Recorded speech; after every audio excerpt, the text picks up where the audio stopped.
guys, welcome to Bordeaux, France. At ito nga, Badis Informative ay nasa France ngayon, no? Kita nyo naman yung background natin dyan. Oo. At napakaganda ng lugar na to, bibisitahin natin. Ang Bordeaux ay isa sa mga kilalang lugar dito sa France, kasi ito yung malapit na sa Paris. Oo.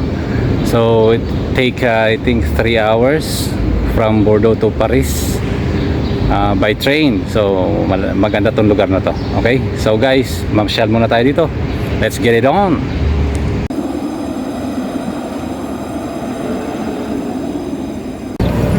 So ito nga guys, ang Badis Informative ay nasa France ngayon. At ayan, kita-kita niya naman yung background ko. Yan, see? Paikutin natin ng camera para makita yung buong beauty dito. See? Oh. Ito lang tayo mamasyal. Kaya sinasabi ko naman sa inyo, itong Badis Informative ay talagang ginagastosan to ng production team para marating at maikot ang buong mundo. May bahagi sa inyo yung mga destination experience all over the places on earth. Yan. At kung akalain ninyo ay parang painting siya, hindi. Yan ay sculpture. Yan. Diba? Ganda, diba? So ngayon papasukin natin tong street na to, itong napakagandang Zara Street.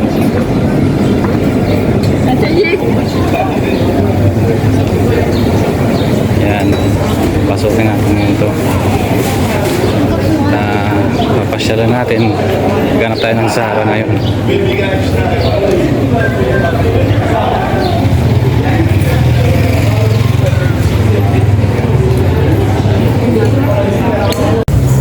Syempre guys, hindi natin palalampasin itong shopping mall nila dito, Zara, H&M.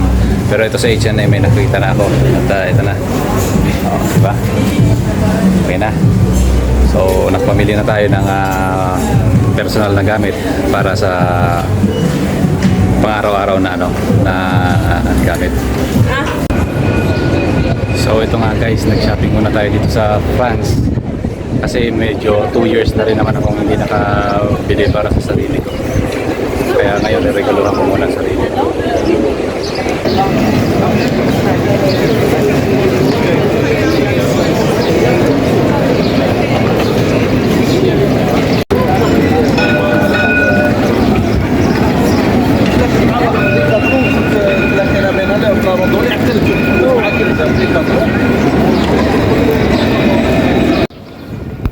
So guys, ito yung nakita natin kanina na parang painting sa malayuan. Ito, meron tayong closer look dito sa estatwa na nakatayo dito sa gilid ng riles ng train nila.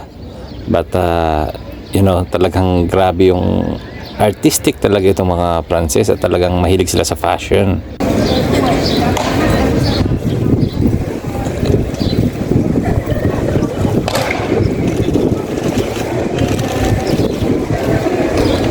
Grabe, ang ganda talaga dito sa France. Awesome. Alam mo yung paano nila inukit yan? Although may ganito rin naman sa amin sa Romblon, mahuhusay talagang sculpture, mahuhusay na artist na talagang umuukit ng marble. Pero dito sa France talagang parang normal, natural na sa kanila yung mga ganitong disenyo. At napakasagana at meaningful itong history ng France kasi makikita mo sa kanilang mga architectural designs. So, at mamaya nga pala, by the way, ladies and gentlemen, hindi natin palalampasin tong moment na to. Natikman yung French delicacies dito. Pupuntahan natin yung restaurant nila. Kakain tayo doon. Picture ba tayo? Guys, alam nyo, may nasa lubong ako dito mga kababayan ko galing sa Pilipinas. Oo, dito ako ngayon sa Bordeaux, sa France. At ito, galing sa mga Pinoy din. Oo. Gusto po. Bati-bati na sa mga pamilya nyo doon sa Asama. Gusto po sa mga taga Laguna. Sa Pablo Laguna. At si Marikina. Yan yung mga masugid nating taga-subaybay ng Badis Informative. Nagkita-kita kami dito sa Bordeaux, sa France.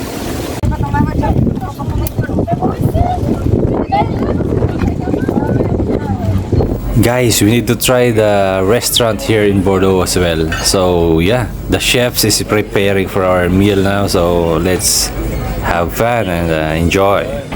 So guys, we will try this French delicacies. They have cold cuts here, spring rolls, calamari, and what you call this one, dumplings. At ako, ang in-order ko lang is juice. I don't drink wine or any liquor today. So let's try, and bon appetit everybody.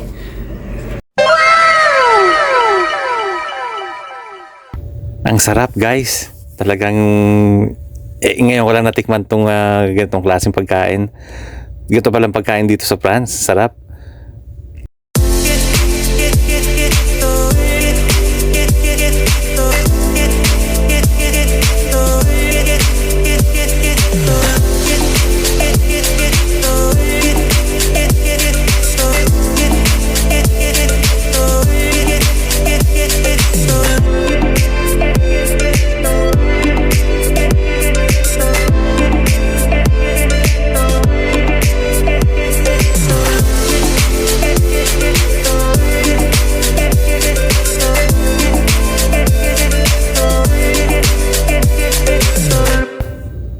So guys, there's a group of tourists na may mga may tour guide silang kasama at ito nga ina-explain sa kanila yung history ng lugar na to. At saka doon nakikita sa mga sculptures nila yung meaningful na history ng France. Magmula sa kanilang mga ninuno. Ika nga. At yan guys, naikot ko naman kayo sa lugar ng Bordeaux, France, at I hope you enjoyed it. So guys, titikman namin to ngayon yung Guinness na beer, famous Irish beer, pero dito tayo sa France.